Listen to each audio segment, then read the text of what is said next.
नमस्कार, news point लेकर हाजिर हूं मैं राजीव। तो आज असम और पश्चिम बंगाल, ये जो एक पूर्वोत्तर और पूर्वी राज्य जो हैं, ये दोनों जहां चुनाव संपन्न हुए हैं, दोनों के लिए आज का दिन काफी अहम था, क्योंकि असम में मुख्यमंत्री मिल गया है, नया मुख्यमंत्री हिमंत बिस्वा शर्मा के रूप में, और उन्होंने आज शपथ ली और शपथ ग्रहण समारोह में अपने साथ साथ 13 मंत्रियों को भी उन्होंने शपथ दिलाई है। और दूसरी तरफ आज ममता बनर्जी जो 5 तारीख को शपथ ले चुकी हैं, उन्होंने अपने 43 मंत्रियों को शपथ दिलाई है। तो कैबिनेट में ममता का कैबिनेट फुल है और उधर हिमंत बिस्वा शर्मा का कैबिनेट भी फुल है।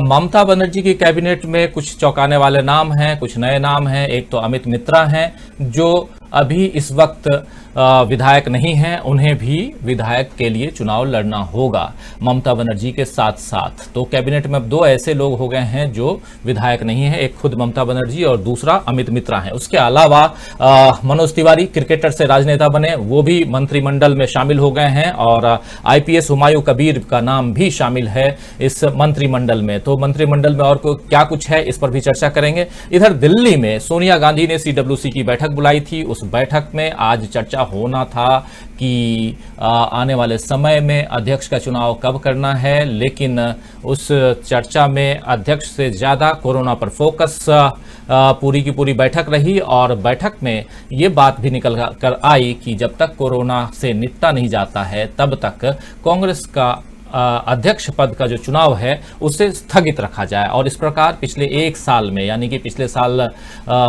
अगस्त से लेकर के अभी तक में ये तीसरी बार अध्यक्ष पद का चुनाव कांग्रेस ने टाल दिया है। एक मत होकर के लोगों ने यही कहा कि अभी चुनाव टाल देना बेहतर होगा, क्योंकि ये सही वक्त नहीं है। दूसरी तरफ बिहार से खबर ये आई है कि लालू प्रसाद यादव जमानत के बाद जब बाहर निकल के आए हैं तो वो काफी एक्टिव हो गए हैं, और उन्होंने आज सीधे प्रधानमंत्री नरेंद्र मोदी को घेरा है, खासकर वैक्सीनेशन के ऊपर। तो बहुत सारी बातें हैं। इसके अलावा चर्चा ममता बनाम राज्यपाल की भी होगी। तो बहुत सारी बातें हैं, और इन बातों पर चर्चा के लिए हमारे साथ वरिष्ठ पत्रकारों का पैनल इस वक्त मौजूद है। चलिए सबसे पहले आपका परिचय करवाऊं। हमारे साथ प्रशांत टंडन जी हैं, वरिष्ठ पत्रकार, आप जानते हैं, पहले से मिले हुए हैं आप सभी प्रशांत जी से। उसके अलावा ऑनलाइन एडिटर हमारे अमलेंदु उपाध्याय जी हैं, और हमारे पॉलिटिकल एडिटर छत्तीसगढ़ की राजधानी रायपुर से जुड़े हुए हैं डॉक्टर दीपक पाचपोर। तो आप तीनों का स्वागत करते हैं। इसके अलावा स्वागत हम करेंगे, हमारे कलकत्ता से भी जुड़ेंगे हमारे एक सीनियर जर्नलिस्ट, उनसे भी अभी जुड़े नहीं हैं, जुड़ने वाले हैं, उनसे भी आपका परिचय करवाऊंगा। तो दोस्तों, ये तमाम हमारे साथी वरिष्ठ पत्रकारों का पैनल अभी मौजूद है, और इन सबके स्वागत के साथ साथ स्वागत करता हूं आप सभी तमाम साथियों, दोस्तों, शुभचिंतकों का जो हमारे साथ इस वक्त तक जुड़ गए हैं, जो जुड़ने वाले हैं। और जैसा आप जानते हैं कि इस 2 वे प्लेटफॉर्म पर, यानी इस चर्चा में आप भी शामिल होते हैं और अपनी बातें कमेंट बॉक्स में रखते हैं, अपनी बातें लिखते हैं। हम सब आपकी बातों को भी पढ़ते हैं और बहुत ही गहराई से उस पर भी चर्चा करते हैं। चर्चा को आगे बढ़ाएं, और सीधे आऊंगा प्रशांत जी आपके पास। आज 2 राज्य, अहम राज्य, असम में हिमंत बिस्वा शर्मा, और हिमंता बिस्वा शर्मा चाहते थे पहले से ही मुख्यमंत्री बनना। 2015 में वो कांग्रेस छोड़ करके आए बीजेपी में। उसके बाद बीजेपी का रास्ता धीरे धीरे ऐसा खुला कि पूरा का पूरा पूर्वोत्तर कहीं ना कहीं जहां सरकार उनकी नहीं थी वहां सरकार बना ली, और जहां नहीं बनी थी आज तक वहां भी बना ली। और उसमें खास हम देख रहे हैं कि दूसरी बार, यानी कि अब 10 साल तक एक कहें तो रिकॉर्ड बनाने जा रही है बीजेपी असम में। सीए का मामला आया, एनआरसी का मामला आया, फिर हिमंत बिस्वा शर्मा के ऊपर भी बहुत सारे आरोप लगे, और खासकर कोरोना को लेकर के उनका बयान जो था कि यहाँ कोई कोरोना वोरोना नहीं है और मास्क की अभी जरूरत नहीं है, और चुनाव के दौरान ही उन्होंने कहा था। लेकिन ये तमाम बातें छोड़ दीजिए, सवाल ये उठता है कि यहाँ सोनोवाल बनाम हेमंत बिस्वा शर्मा, सोनोवाल को अपने कैबिनेट में उन्होंने जगह तक नहीं दी, बिल्कुल ही आउट कर दिया, और सीधा का सीधा अब पूरी जो कैबिनेट है और पूरा का पूरा असम अगर देखें तो हिमंता बिस्वा शर्मा के हवाले कर दिया गया है। यहां आप क्या देखते हैं प्रशांत जी की, क्या केंद्रीय राजनीति में हिमंत बिस्वा शर्मा सोनोवाल से अब ऊपर हो गए हैं? उनकी पकड़ केंद्रीय राजनीति में बहुत ज्यादा मजबूत है सोनोवाल से, कि स्टेट की राजनीति में सोनोवाल ऐसे फिकाए, ऐसे पिछड़ गए कि अब उन्हें कैबिनेट में भी जगह नहीं मिली? ये बीजेपी के लिए जरूर चिंता का विषय है, और आप अगर हेमंत बिस्वा शर्मा को अगर आप देखिएगा तो एक व्यक्ति कांग्रेस से ठीक इलेक्शन से पहले पिछली बार आता है और वही वॉशिंग मशीन वाली प्रक्रिया, उनके ऊपर भी आरोप थे, संगीन आरोप था स्कैम के। उसके बाद वो आके डिप्टी चीफ मिनिस्टर बनता है, फिर वो मणिपुर और दूसरी सरकारों में भी जाकर बीजेपी का आप ये कहें कि मैन फ्राइडे इनके बन जाते हैं वो। अब उसके बाद उसने पूरी पार्टी में कब्जा कर लिया और ये अब जो असम की बीजेपी है और हेमंत बिस्वा शर्मा, जैसा आपने कहा कि उनको कैबिनेट में भी जगह नहीं दी सोनेवाल को, तो कंप्लीट टेक ओवर है एक नॉन आरएसएस बैकग्राउंड के पॉलिटिशियंस का बीजेपी के अंदर। ये बीजेपी के अंदर एक नई चीज देखने को मिल रही है, क्योंकि ऐसा आमतौर पर बीजेपी में होता नहीं है। और जाहिर सी बात है कि ये जब हुआ है तो बीजेपी में उसी दिन से बंटवारा हो गया था, या उसी दिन से तय हो गया था कि सोनेवाल मुख्यमंत्री शायद न बन पाए, जब बीजेपी ने मुख्यमंत्री का कैंडिडेट घोषित नहीं किया था सिटिंग सीएम के बावजूद। तभी से अटकलें लगाई जा रही थी कि इनका पत्ता साफ होगा, और वो हो भी गया। दूसरे जो हेमंत बिस्वा शर्मा है, देखिए वो अमित शाह, भले वो आरएसएस बैकग्राउंड के नहीं है, वो कांग्रेस से आए हैं, बहुत सारी बातें चल रही है कि इस बीच कैसे हुआ कि एक नॉन आरएसएस बैकग्राउंड का व्यक्ति चीफ मिनिस्टर बन जाए। लेकिन उनकी जो कार्यशैली है वो अमित शाह मोदी के मुफीद है। मतलब जैसे वो पॉलिटिक्स चाहते हैं हेमंत बिस्वा शर्मा, वैसी पॉलिटिक्स करते हैं आयरन हैंड की। तो मुझे लगता है कि इनको सूट करेंगे हेमंत बिस्वा शर्मा, लेकिन बीजेपी के अंदर वहां जरूर कुछ जो है दरार जरूर पड़ जाएगी। दरार जरूर पड़ जाएगी, और खासकर इसलिए हम चर्चा कर रहे हैं क्योंकि सर्बानंद सोनोवाल जो मुख्यमंत्री थे 5 साल रहे असम में, और वो इस वक्त अगर हम देखें कि कैबिनेट में भी नहीं है, तो ये चर्चा का विषय तो होना ही चाहिए। हमारे साथ जुड़ गए हैं सीनियर जर्नलिस्ट सीधे कलकत्ता से सुमन भट्टाचार्य। सुमन भट्टाचार्य जी, आपका बहुत स्वागत है इस कार्यक्रम में। और इस वक्त हम लोग थोड़ा सा आप लेट हो गए, लेकिन मैं आपको बता दूं कि हम लोगों ने चर्चा अभी तक की क्या है। सीधा सीधा आपको बताऊं कि चर्चा में हम लोगों ने अभी असम की हम बात कर रहे थे, और खासकर इस वक्त जब असम में 13 कैबिनेट मंत्रियों के साथ में सर्बानंद सोनोवाल को बिल्कुल किनारे करते हुए हेमंत बिस्वा शर्मा ने अपनी जगह दुरुस्त कर ली और वो सीएम पद पे अब विराजमान हो गए हैं। और इधर दूसरी तरफ आपके पश्चिम बंगाल में हम देख रहे हैं कि आज 43 मंत्रियों ने शपथ ली है। उसमें कुछ नाम ऐसे भी हैं, जैसे अमित मित्रा का नाम है, जो इस वक्त एमएलए नहीं है। अब ममता बनर्जी के साथ साथ वो भी एमएलए बनेंगे, उनको भी 6 महीने के अंदर चुनाव लड़ना होगा। कुछ नाम ऐसे भी हैं जैसे क्रिकेटर से राजनेता बने हुए मनोज तिवारी का नाम हम देख रहे हैं, फिर आईपीएस से राजनेता बने हुए हुमायूं कबीर का नाम हम देख रहे हैं। ऐसे कई चेहरे, नए चेहरे भी हैं, शायद 17 ऐसे चेहरे हैं। आप और भी अच्छे से बताएंगे, गहराई से बताएंगे।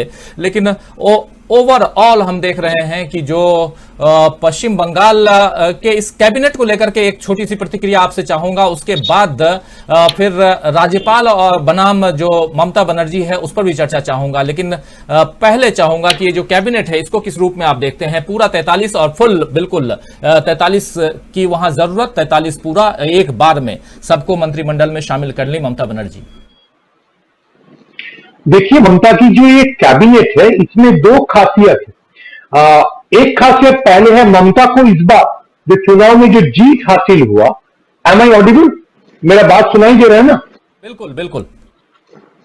हाँ, तो ममता की जो चुनाव में जो बीजेपी को ममता ने जो चेकमेट कर पाया, तो ममता के पास दोनों बहुत बड़ा वोट बैंक था। एक बहुत बड़ा वोट बैंक था जो वुमेन वोट, ममता जिसको बहुत मिला है। तो अगर आप 43 मिनिस्टर्स को देखेंगे तो उनमें से 8 मिनिस्टर है जो महिलाओं हैं, और उनको काफी इंपॉर्टेंस दिया गया है।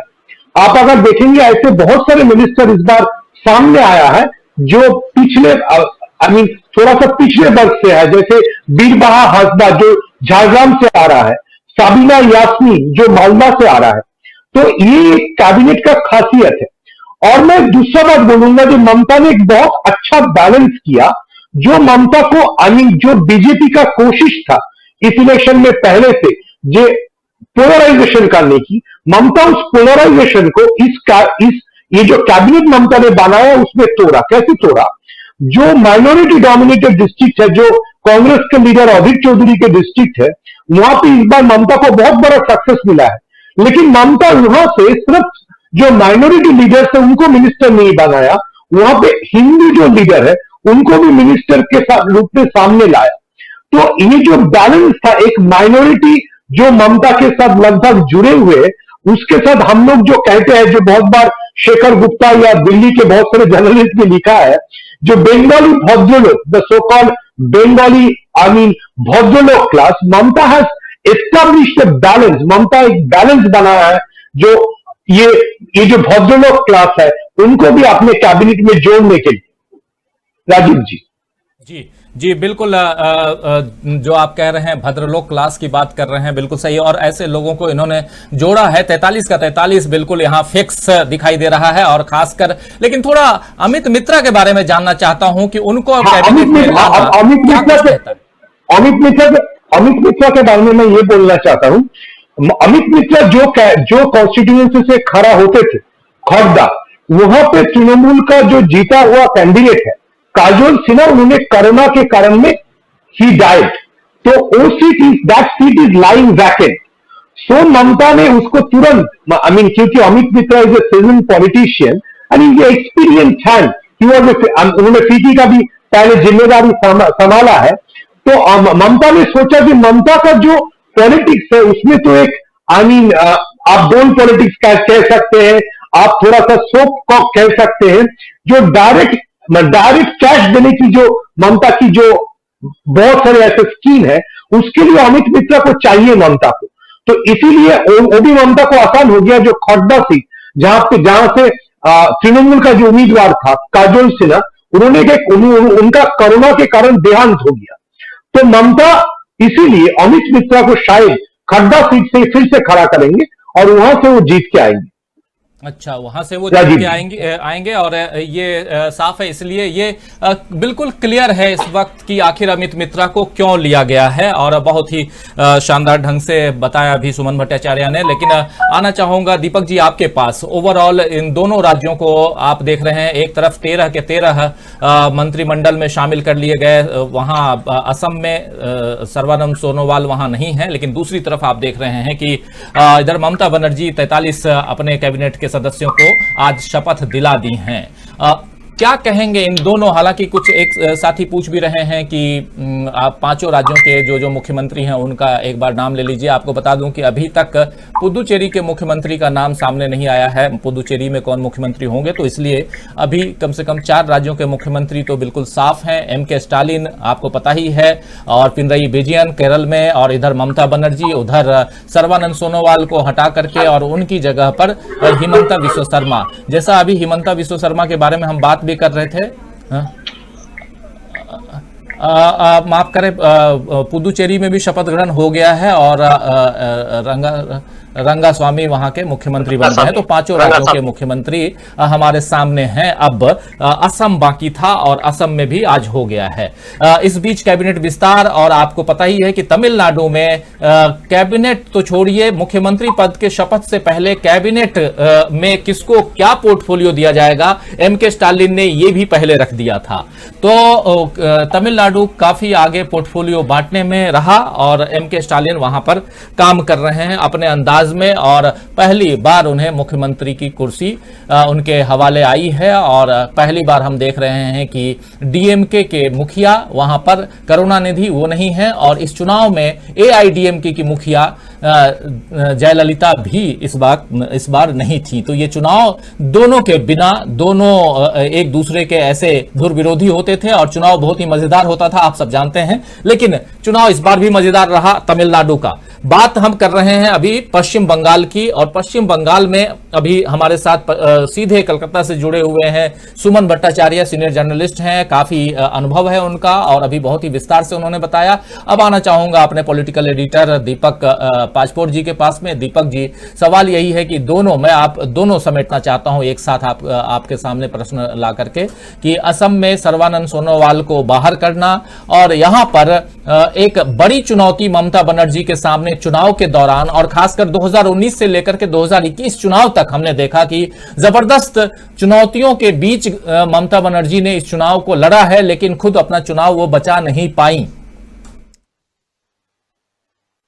एक कहें तो विश्वास के साथ, जिस कॉन्फिडेंस के साथ ममता बनर्जी ने इस कैबिनेट का विस्तार किया है, विस्तार कहें या कहें कि कैबिनेट सामने रखा है, ओवरऑल इस पूरे ममता बनर्जी के जो राजनीतिक जो पूरी प्रक्रिया रही है, जिसमें उनके पैर में बैंडेज भी, इन तमाम चीजों को आप किस रूप में देखते हैं एक पत्रकार के नाते?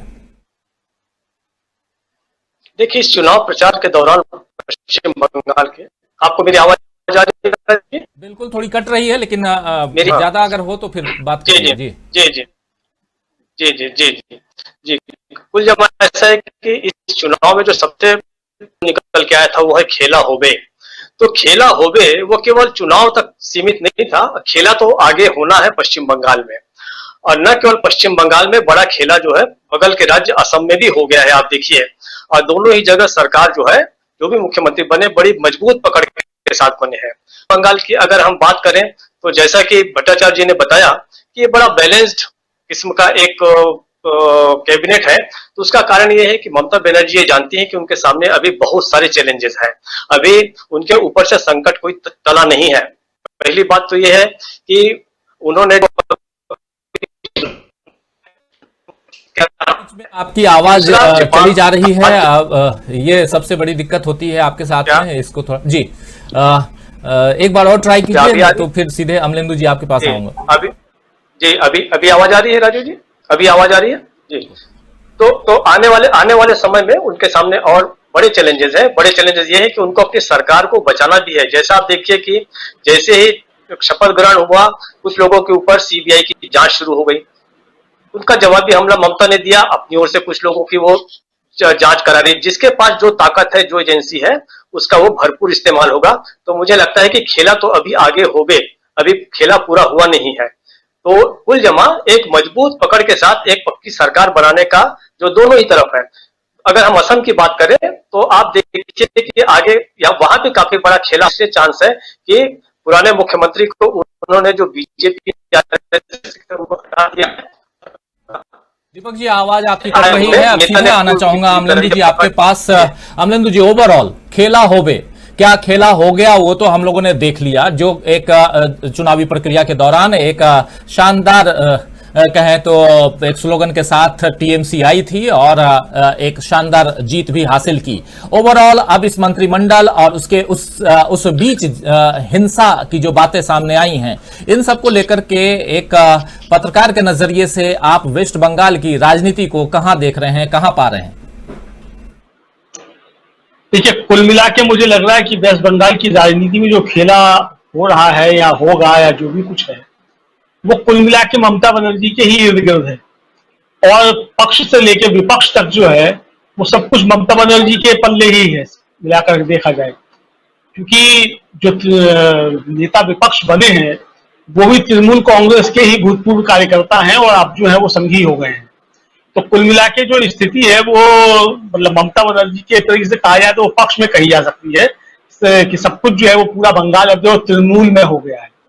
दूसरी बात, जो भारतीय जनता पार्टी है उसके अंदर एक जो है जबरदस्त परिवर्तन जो है वो देखने को ये मिल रहा है कि ये भाजपा मुक्त भाजपा तैयार हो रही है और इसकी शुरुआत असम से और बंगाल से जो है वो शुरू हो गई है। हेमंत बिस्व शर्मा और शुभेंदु अधिकारी दोनों जो है वो गैर भाजपा मूल के लोग हैं। अब दोनों का संघ परिवार से या संघ की शाखा से कुछ लेना देना कभी भी नहीं रहा है। मुझे लगता है आगे भी शायद कोई लेना देना नहीं हुआ। ये लोग शुद्ध जो है वो राजनीतिक व्यक्ति है और भाजपा मतलब इनके ऊपर संघ का कोई प्रभाव नहीं है कुल मिला के। और सूचनाएं तो ये है कि हेमंत बिस्व शर्मा को जो था वो होल्ड पे डालने के लिए कह दिया गया था कि आप जो भी घर पे आराम कीजिए, आपको अभी हम चीफ मिनिस्टर नहीं बनाए जा सकते। जो खबरें मतलब सत्ता के गलियारों में घूम रही हैं उनके मुताबिक हेमंत बिस्व शर्मा ने जो था वो नमस्ते किया अमित शाह जी को और मोदी जी को, और उसके बाद उन्होंने अपना जो था वो मोबाइल स्विच ऑफ कर लिया। तो जब मालूम पड़ा कि जब खबरें पहुंची तो फिर जब सब टटोला गया तो मालूम पड़ा कि हिमंत विश्व शर्मा के साथ जो एक बड़ा चंक जो है वो जो है नुकसान पहुंचा सकता है। तब फिर जो था वो उनको मनाया गया जाकर के, फिर उनको कुर्सी दी गई कुर्सी जाकर। तो एक तरीके से ये कहा जाए कि हिमंत विश्व शर्मा ने मतलब आरएसएस के जबड़े डाल करके जो है वो कुर्सी जो है वो छीन ली है, एक तरीके से ये कहा जाए।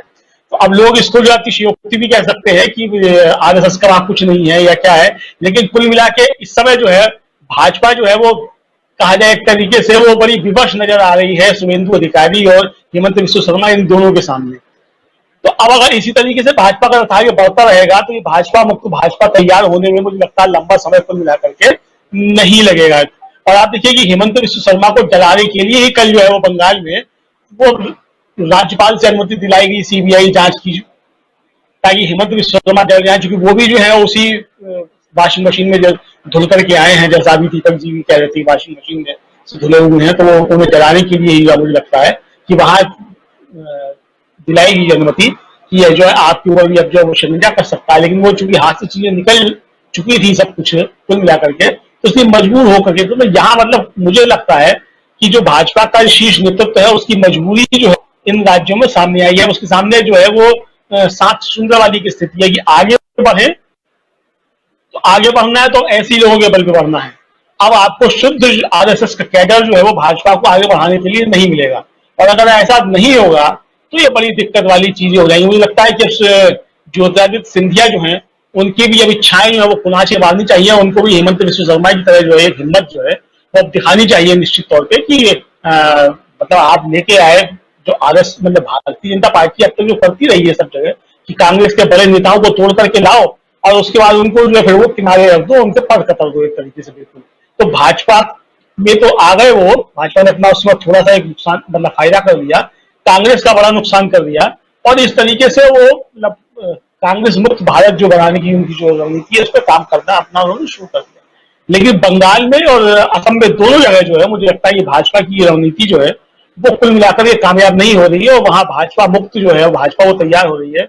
और अभी जो तथागत राय का जो कुल मिला के बयान था, जो उनकी जो पीड़ा निकल करके आई थी, वो एक सच्चे स्वयंसेवक की सच्ची पीड़ा थी, वो बाहर निकल करके आई थी। अब मुझे नहीं लगता है कि आज तथागत राय जो है वो किस स्थिति में होंगे, उनकी मनोदशा क्या होगी और अब वो इस पर क्या प्रतिक्रिया देंगे कि तृणमूल कांग्रेस से आया हुआ नंदीग्राम कैडर का एक नंदीग्राम का हीरो जो है वो आकर के बंगाल में भारतीय जनता पार्टी की नैया का खिवैया बनता है, और किस तरीके से ये अब आगे देखने वाली चीज होगी। भारतीय जनता पार्टी किस तरीके से अपने कैडर को जो है ये संतुष्ट करेगी कि स्वयंसेवक जो है वो आगे जो है मजबूती के साथ भारतीय जनता पार्टी के लिए खड़े रहे। ये चिंता का विषय भारतीय जनता पार्टी के अंदर मुझे लगता है होना चाहिए। जी हाँ, बिल्कुल बिल्कुल बिल्कुल। प्रदीप जी आपके पास आना चाहूंगा। सीधा सवाल कई खड़े होते हैं खासकर अमलेंदु जी की बातों से। माफ करें प्रशांत जी, आपके पास आना चाहूंगा, माफ करें प्रशांत टंडन जी आपके पास आना चाहूंगा कि जैसे अभी अमलेंदु जी बता भी रहे थे कि आरएसएस का काडर धीरे धीरे किनारे और एक नया काडर जो आयातित लोगों का काडर है वो साफ दिखाई दे रहा है।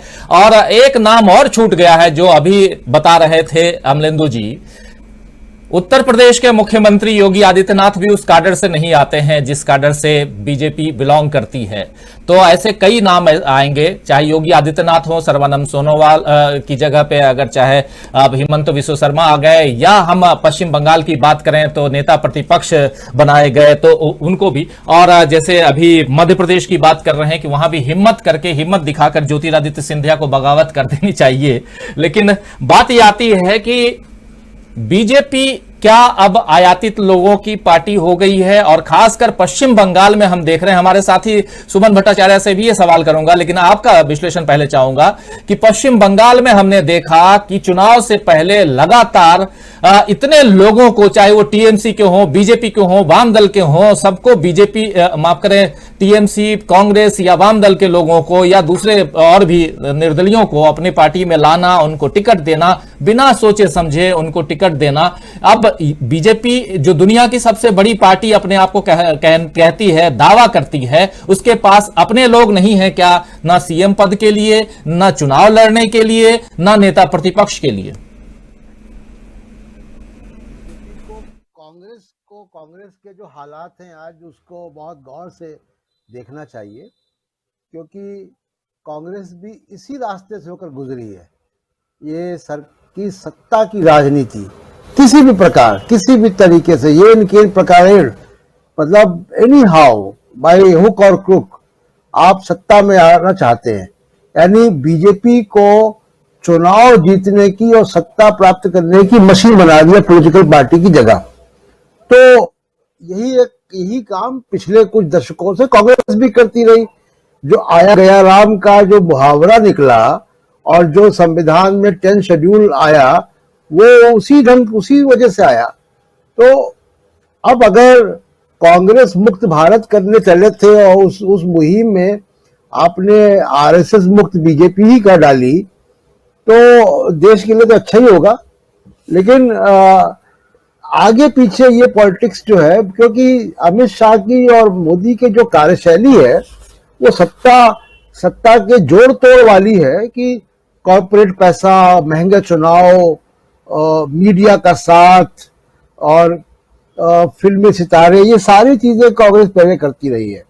और उसके बाद जो भी चुनाव जिता दे उसको ले आओ, चाहे उसके ऊपर भ्रष्टाचार के आरोप हो, वो वॉशिंग मशीन से होके निकलेगा, साफ हो जाएगा। तो ये आगे चल के बीजेपी को कितना फल देगा ये तो बीजेपी जाने। लेकिन फिलहाल तो बीजेपी का रास्ता यही है कि कोई भी सत्ता में उसको ले आओ। फिलहाल यही है कि क्योंकि साफ देख रहे हैं, चाहे वो बिहार का चुनाव हो, चाहे उत्तर प्रदेश का चुनाव हो, कई मतलब पिछले 7 साल में हम लोगों ने बहुत देखा, और खासकर दूसरे दलों से लोगों को लेकर आओ और उन प्रत्याशियों को टिकट दो, और उसके बाद अगर जीत कर आते हैं तो मंत्री भी बनाओ, नहीं हो तो फिर आगे बढ़ो। और जैसे अभी हम पश्चिम बंगाल में देख रहे हैं। ओवरऑल एक सवाल चाहता हूं, जवाब चाहता हूं, सुमन भट्टाचार्य जी आपके पास आना चाहूंगा। आप शायद जुड़े हुए हैं या नहीं, मैं जुड़े हुए हैं तो सुमन जी, सवाल यही है कि अब शुभेंदु अधिकारी जो टीएमसी से बीजेपी में आए और अब नेता प्रतिपक्ष घोषित कर दिए गए हैं, शुभेंदु और ममता बनर्जी का एक कब किसी जमाने में बिल्कुल बहुत शानदार साथ रहा। अब दोनों अलग अलग रास्ते पे चल निकले और शुभेंदु ने ममता बनर्जी को हरा भी दिया। ओवरऑल बीजेपी को इस वक्त आप कहां पाते हैं पश्चिम बंगाल में? पहला सवाल। दूसरा सवाल, इस चुनाव के बाद जो हिंसा हुई है उसमें बीजेपी और टीएमसी के बीच में बिल्कुल तू मैं वाली स्थिति उत्पन्न हो गई और कहा यह गया कि टीएमसी के गुंडों ने बीजेपी को और टीएमसी वाले कहे बीजेपी के गुंडों ने टीएमसी को। लेकिन आप एक जर्नलिस्ट हैं, एक निष्पक्ष राय भी रखते हैं, आपसे जानना चाहूंगा इन दोनों सवालों में। पहला सवाल वही कि शुभेंदु अधिकारी को कहां पाते हैं आप, और दूसरा सवाल यही कि बाद में जो हिंसा हुई है उस हिंसा में किसका रोल कितना ज्यादा देखते रहे आप? देखिए, जो पहली आपकी सवाल है, पहला आपका जो सवाल है, मैं अमलेंदु जी से बिल्कुल सहमत हूं। जे आज का जो बीजेपी है वो एक हम लोग बांग्ला में कहते हैं घर बदलू, जो लोग टर्न कोट्स है उनका पार्टी हो गया है। आप अगर देखेंगे जे बंगाल में, मैं बंगाल में आपको दोनों फिगर देना चाहता हूं। बंगाल में 294 कैंडिडेट बीजेपी ने खड़ा किया था, उनमें से 127 more than 40% candidate were directly taken from Trinamool, जो 3 महीने पहले भी जय श्री राम बोल नहीं सकते थे, जय हिंद बोलते थे, वो अचानक आगे जय श्री राम बोलना शुरू हो गया। और ऐसा 20 बंदे भी थे जो कम्युनिस्ट पार्टी से आए थे। तो ऐसा भी स्टोरी आ रहा था, जो स्टेज में जब जय श्री राम बोलना हो रहा था उन लोगों ने इनकलाब जिंदाबाद का नारा लगा दिया था। ठीक है, तो बीजेपी का जो आपके एक दूसरे गेस्ट भी जो बोल रहे थे, बीजेपी का जो तरीका है, अमित शाह और नरेंद्र मोदी का जो तरीका है वो ये तरीका है जहां से चोर हो, गुंडा हो, कैरेक्टरलेस हो, जो भी हो। मैं इसलिए कैरेक्टरलेस बात ये बोलना चाहता हूं, इस इलेक्शन से पहले बीजेपी ने कलकत्ता शहर की एक मेयर को लिया था जो टीएमसी से गया था और उसके खिलाफ ममता का एक ही एलिगेशन था, जो अपने बीबी को छोड़ के एक कॉलेज टीचर के साथ भाग गया था। तो इसको लेके भी इतना बड़ा हंगामा मचा, आखिर तक बीजेपी ने उसको टिकट नहीं दिया, वो दूसरा बात है। तो आई एम बिल्कुल agreeing to the point what Amlendu ji ने बोला। बीजेपी ने अभी आरएसएस कोई बात नहीं, है। मशीन है जो अमित शाह के पास अगर सीबीआई और ईडी का फाइल पहुंच जाता है, अमित शाह देख लेता है ये बंदा कितना काम का है। कभी हेमंत बिश्व शर्मा बीजेपी को ब्लैकमेल करता है, तो कभी बीजेपी शुभेंदु अधिकारी और मैं को ब्लैकमेल करता है। और जो अमरेंद्र जी ने बोला है उसका मैं एक बात बोलना चाहता हूं। यहां पे बीजेपी का एक स्टेट प्रेसिडेंट था तथागत राय, जिसको बीजेपी ने मेघालय और बाद में पहले त्रिपुरा और बाद में मेघालय का राज्यपाल भी बनाया था। उन्होंने तो खुलेआम बोलना शुरू कर दिया जी ये जो स्टेट बीजेपी है वो बिक गया है, वो किसके हाथ में बिका है, कितने पैसे से बिका है, अभी उसको जांच करना चाहिए। अभी दूसरा बात जो आपका दूसरा क्वेश्चन है वो है वायलेंस के लिए। मैं बोलूंगा ये बहुत एक शर्मनाक बात है, स्पेशली फॉर माने हम लोग बंगाली लोगों के लिए। जी ये जो वायलेंस की बात है ये हम लोगों ने कम्युनिस्ट के टाइम से देख रहा है। कम्युनिस्ट के टाइम से अगर पिछला 40 साल की आप बंगाल की पॉलिटिकल हिस्ट्री में देखेंगे तो देखेंगे ऐसा भी पॉलिटिकल वायलेंस हुआ जहां पे इंदिरा गांधी को खुद आना पड़ा है। 1972 का मैं बात कर रहा हूं, जहां पे कम्युनिस्ट लोगों के हाथ में कांग्रेस का एक बहुत बड़ा एक फैमिली का 4 बंदे को मर्डर हो गया था बर्धमान में शाहीबाड़ी में। सो जो कम्युनिस्ट का जो रोल मॉडल जो मैं अपना आर्टिकल में लिखता हूं, मैंने कम्युनिस्ट लोग एक गांव का रास्ता बनाया था।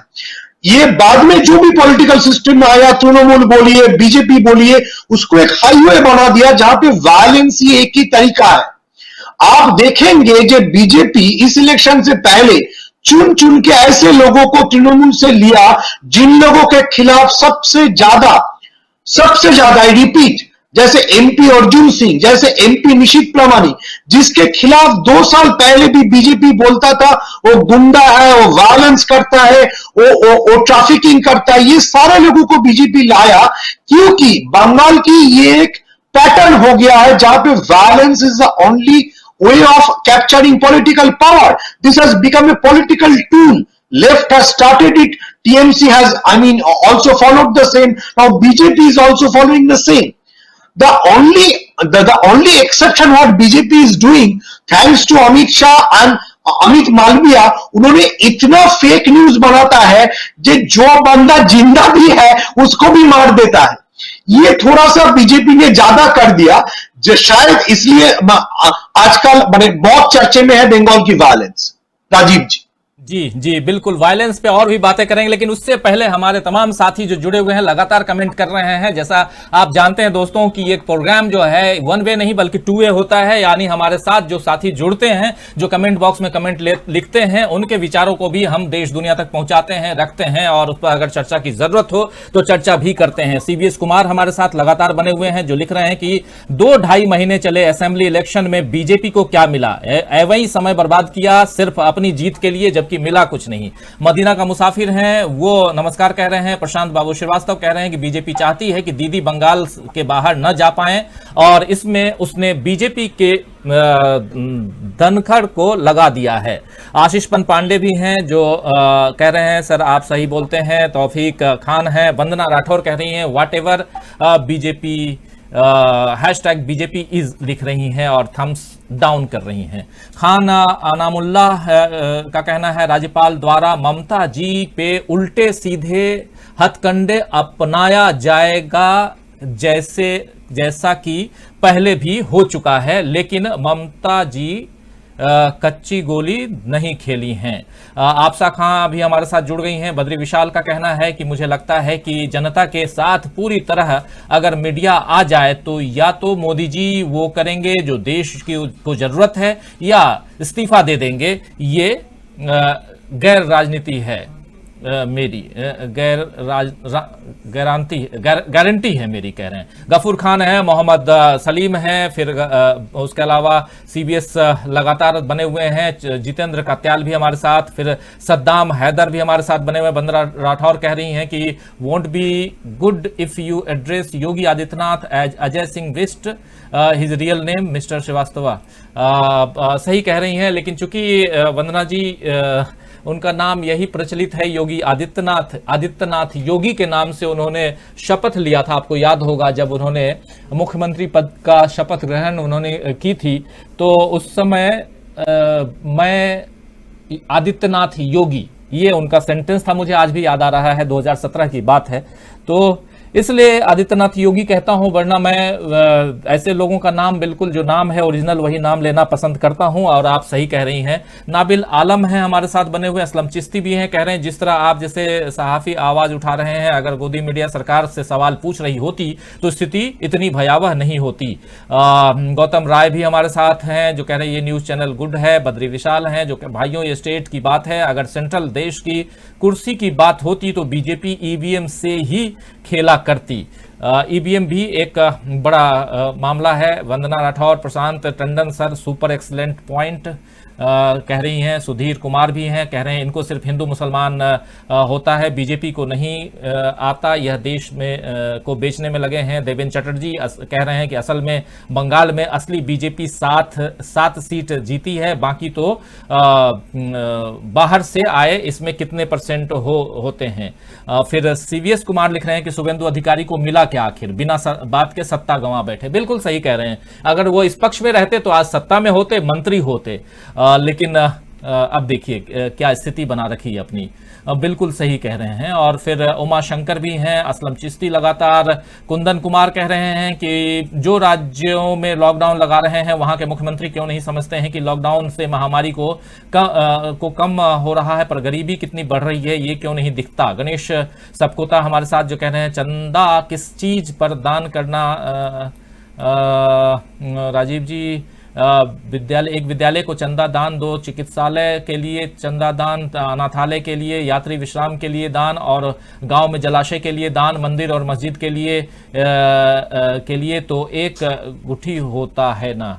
खैर, डॉक्टर राम मिलन भी हैं और तमाम साथी, फिर मनसुख भाई संजालिया भी हमारे साथ बने हुए हैं, बहुत सारे साथी बने हुए हैं। पवन कुमार हैं, मोहिबुल एसके हैं, असलम चिश्ती हैं, अजय आनंद सिंह हैं। अजय आनंद सिंह कह रहे हैं आखिर क्या कारण है कि बंगाल में इस तरह की राजनीति होती है, जोगेंद्र नाथ मंडल वाली गलती फिर होती जा रही है, यह कोई आवश्यक तो नहीं कि जोगेंद्र नाथ मंडल ने जो गलती की वह ममता करें और फिर वह सिस्टम ही फिर सिस्टम की बात आ रही है।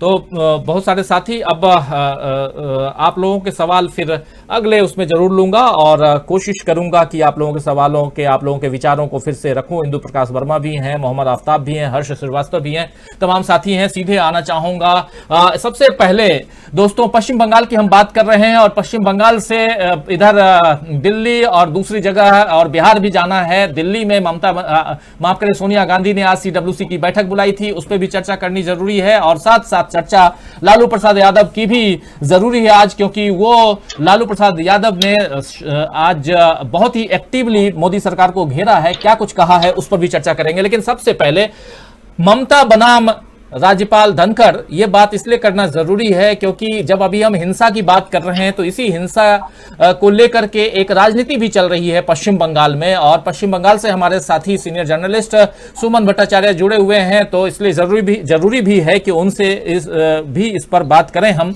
लेकिन सबसे पहले कि धनखड़ ने क्या कुछ कहा है, और आज जब 43 मंत्रियों को शपथ ग्रहण उनका कराया गया, उसके बाद मीडिया से चर्चा करते हुए जगदीप धनखड़ जो कि वेस्ट बंगाल के राज्यपाल हैं, उन्होंने क्या कुछ कहा है, पहले जरा उनके वक्तव्यों को, उनके बयानों को स्क्रीन पर ले आइए और उसके बाद फिर हम चर्चा को आगे बढ़ाते हैं।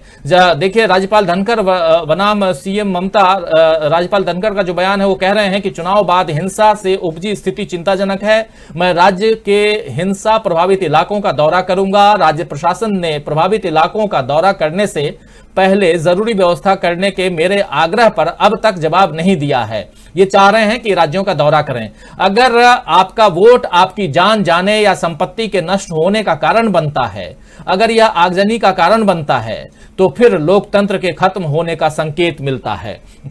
इनके बयानों में ये जो आखिरी 2 लाइन है कि अगर आपका वोट आपकी जान जाने या संपत्ति के नष्ट होने का कारण बनता है, अगर यह आगजनी का कारण बनता है, तो फिर लोकतंत्र के खत्म होने का संकेत मिलता है। ये बड़ा बयान है और इस बयान पे चर्चा होना जरूरी है, क्योंकि लोकतंत्र के खत्म होने और हिंसा भड़काने, इन दोनों में कितना फर्क देखते हैं। प्रशांत टंडन जी, सबसे पहले आपके पास आना चाहूंगा। जगदीप धनखड़ के बयान को प्रशांत जी आप किस रूप में में देखते हैं, क्या यहां जगदीप जी के बयान या धनखड़ जी के बयान पे या राज्यपाल जी के बयान पे आपको राजनीति की बू नहीं दिखाई देती? बिल्कुल। और बीजेपी को आरएसएस के जो रिटायर्ड ये प्रचारक हैं, इनको गवर्नर गवर्नर बना के भेजना ये बंद कर देना चाहिए, क्योंकि इनको संविधान, राजनीति, राजनीतिक शुचिता, मूल्य, इसका कोई इल्म नहीं है, इनको कोई जानकारी नहीं है। पहली बात देखिए, गवर्नर ये दिल्ली नहीं है बंगाल कि जहां लेफ्टिनेंट गवर्नर को आप माई बाप बना देंगे। चुनी हुई सरकार है और गवर्नर उसके सलाह पे काम करता है। विधानसभा में भी जो गवर्नर भाषण देते हैं वो कैबिनेट का लिखा हुआ भाषण होता है। ममता बनर्जी की कैबिनेट जो भाषण लिख के देंगी, गवर्नर साहब वही बोलेंगे। बंगाल की वायलेंस की बात हो रही थी, मैं एक थोड़ी सी दो बातें उसमें भी बोलना चाहता हूं कि बंगाल में जो वायलेंस हुआ, 14 लोगों की जानें गई हैं उसमें लगभग, और बुरी बात है। और हमारे साथी ने पूरा ऐतिहासिक पृष्ठभूमि भी दे दिया उसका, वायलेंस का। लेकिन आप देखिए कि जैसी चुनाव की घोषणा हुई और मॉडल कोड ऑफ कंडक्ट लागू हुआ, तो पहला काम इलेक्शन कमीशन ने किया कि अपना डीजीपी लगाया। और जब ये 2 तारीख को रिजल्ट आए और वायलेंस 2, 3, 4 को अगर हुआ है, तो वो वायलेंस के समय मॉडल कोड ऑफ कंडक्ट लागू था। प्रशासन की जिम्मेदारी चुनाव आयोग की थी, उनका बनाया हुआ डीजीपी था, जिसको ममता बनर्जी ने शपथ लेते ही, जिनका नाम है नीरज नयन डीजीपी थे, उनको ममता बनर्जी ने शपथ लेते हुए फायर ब्रिगेड में भेज दिया कि आग बुझाइए आप। तो उसके बाद कोई वायलेंस नहीं हुआ, पहली बात।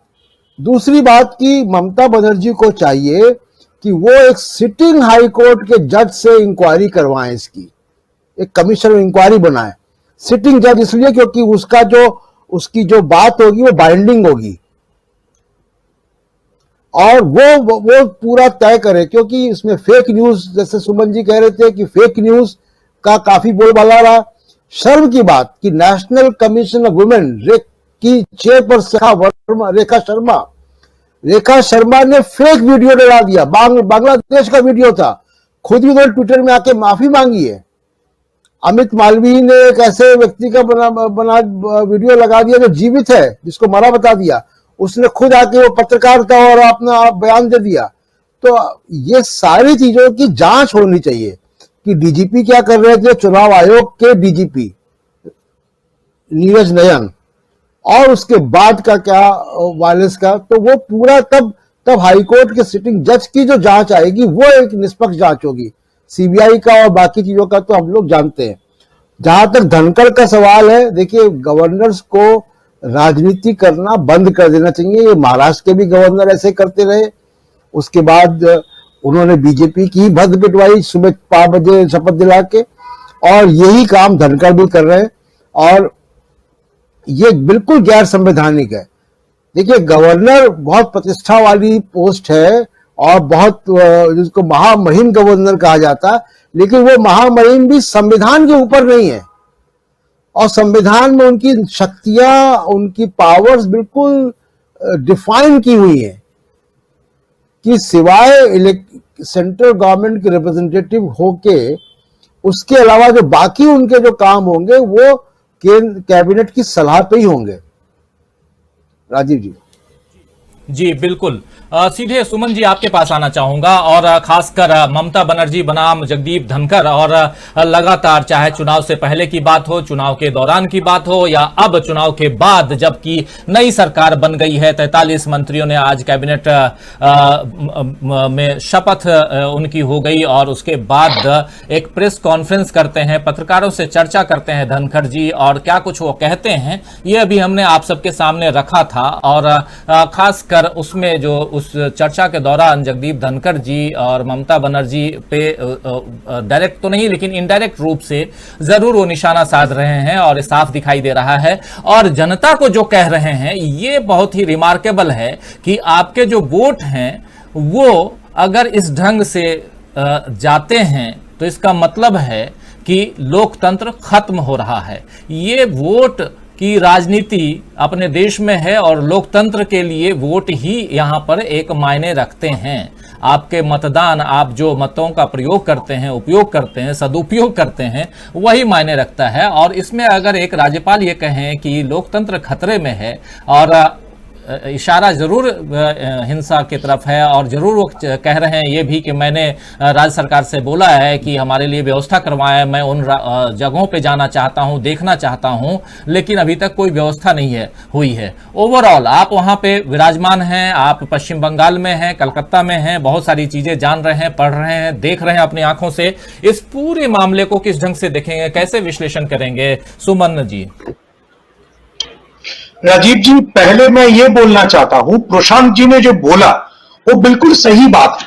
सही बात इसलिए है कि बीजेपी ने अपना जो ये राज्यपाल, जो गवर्नर पोस्ट है, उनको इतना नीचे लाया जो आजकल मेरे ख्याल से जगदीप धनखड़ जी जो बोलते हैं, जो करते हैं, अगर कुणाल कामरा या वरुण ग्रोवर जैसे कोई स्टैंड अप कॉमेडियन से उनका मुलाकात हो जाए तो बहुत अच्छा स्टैंड अप कॉमेडी बना लेंगे।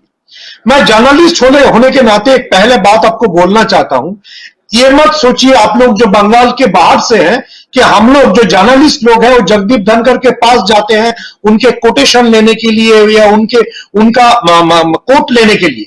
वो सुबह 6 बजे से फोन करना शुरू करता है हर रिपोर्टर को, जो आज वो सरकार के खिलाफ क्या बोलेगा। मैं अपना 30 साल का जर्नलिज्म कैरियर में ऐसा कोई गवर्नर नहीं देखा जो सुबह 6 बजे से जर्नलिस्ट को फोन करने लगता है जो आज जो सरकार में है उसके खिलाफ क्या बोलूंगा। तो ये बहुत शर्मनाक बात है, ये गवर्नर को शोभा नहीं देता है। हम लोग पहले गवर्नर गोपाल कृष्ण गांधी, उन्होंने भी सरकार के खिलाफ बोला था जब सिंगूर और नंदीग्राम में वायलेंस हुआ था।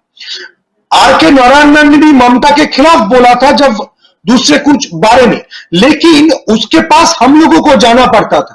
यहां पे जगदीप धनखड़ ऐसी जगह पे चला गया है जो मैं बोल रहा हूं ना कि कुणाल कामरा या वरुण ग्रोवर उससे स्टैंड अप कॉमेडी बना लेगा। कुछ दिन पहले जब बीजेपी में ये ओल्ड बीजेपी और नया बीजेपी में संघर्ष हो रहा था और बीजेपी के पार्टी ऑफिस के सामने जो पुराने लोग हैं वो लोग जब आके जुलूस निकाला था और बोल रहे थे हमको टिकट मिलना चाहिए, तो बहुत लोग ऐसे भी चुटकी बोल रहा था जो शायद उस भीड़ में जगदीप धनखड़ भी है, जो शुभेंदु अधिकारी और मुकुल राय जैसे नए एंट्रेंट को हटा के बोल रहा है मेरे जैसे पुराना आरएसएस को टिकट दो। देखिए ये सवाल ये है जगदीप धनखड़ चाहता क्या है। Violence is always condemnable, but the thing is जो सरकार एक दिन भी पूरा नहीं किया, ममता बनर्जी जब अपना ओथ टेकिंग का एक दिन भी पूरा नहीं किया, उन्होंने उसको लोकतंत्र याद दिखाना शुरू कर दिया। ताज्जुब की बात है, आप आज देखेंगे, मैं फिर से बोल रहा हूं, वायलेंस बहुत शर्मनाक बात है, लेकिन वायलेंस में जितना बंदा आज भी कलकत्ता में मरता है, कलकत्ता नहीं पूरा स्टेट में, उससे ज्यादा लोग कोरोना के लिए मरता है। तो आपने कभी देखा है जगदीप धनखड़ कोरोना के लिए एक भी स्टेटमेंट दिया है कि उन्होंने बोला है जो बंगाल की जो जो इनहेबिटेंट्स है उनको वैक्सीन मिलना चाहिए? उन्होंने कभी बोला है जो रेमडेसिविर जिस दवाई को लेके इतना कंट्रोवर्सी, इतना कुछ जो मिलना चाहिए? जगदीप धनखड़ को बंगाल के लोगों की जान से कोई प्यार नहीं है।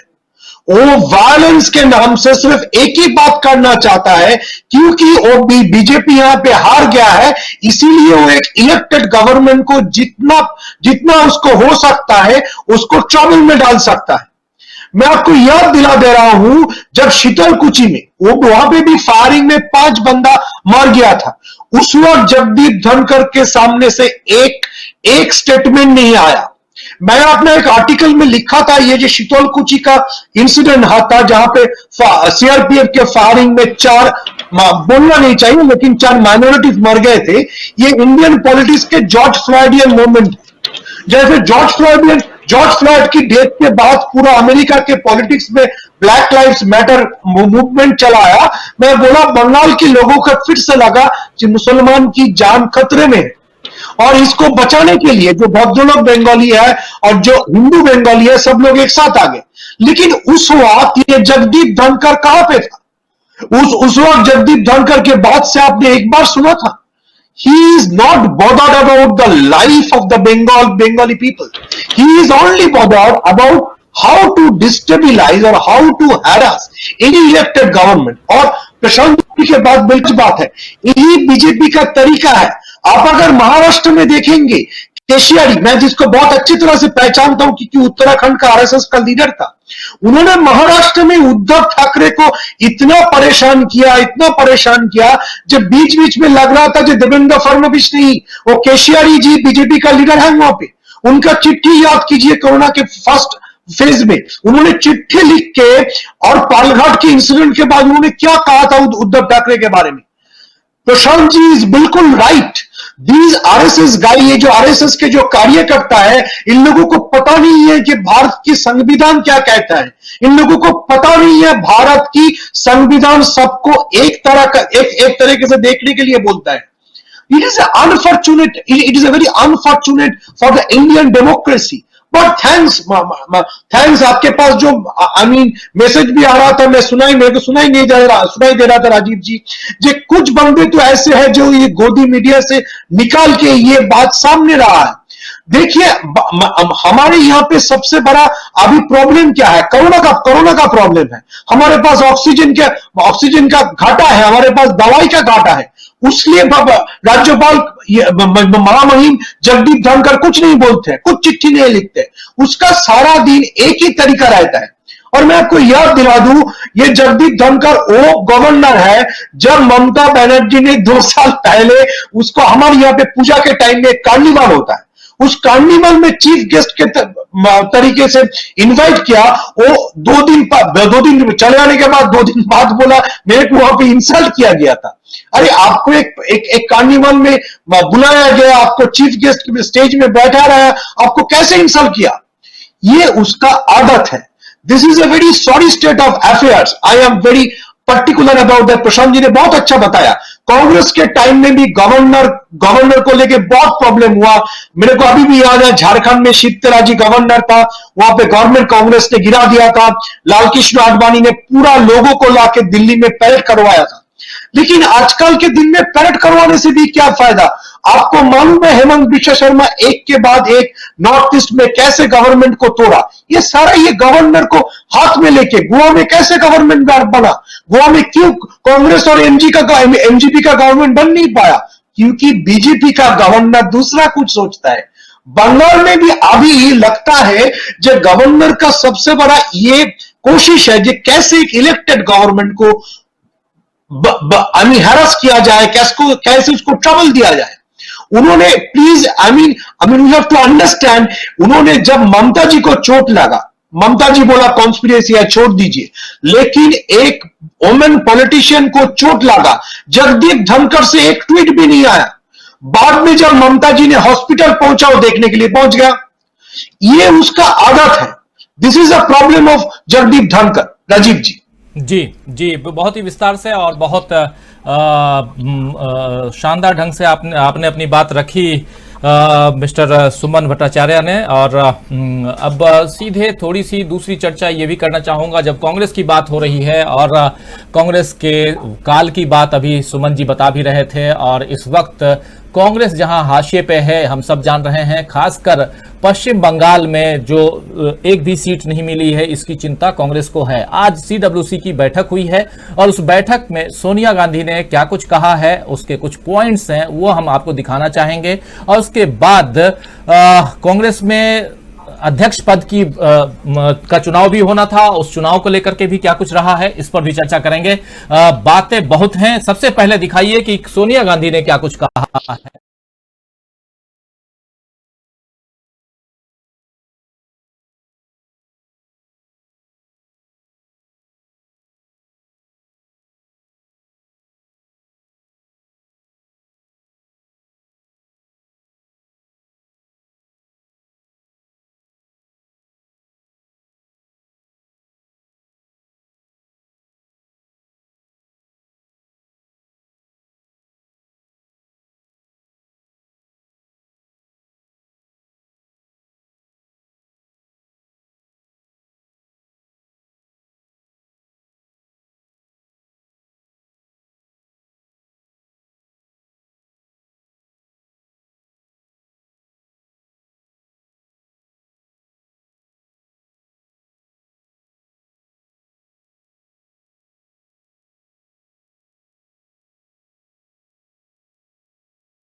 और कोरोना को लेकर के, और इसके बाद कोरोना के कारण सर्वदलीय बैठक की मांग आज लीडर अपोजिशन जो अधीर रंजन चौधरी हैं लोकसभा में, उन्होंने भी एक चिट्ठी लिखी है खासकर राष्ट्रपति के नाम, और उन्होंने कहा है कि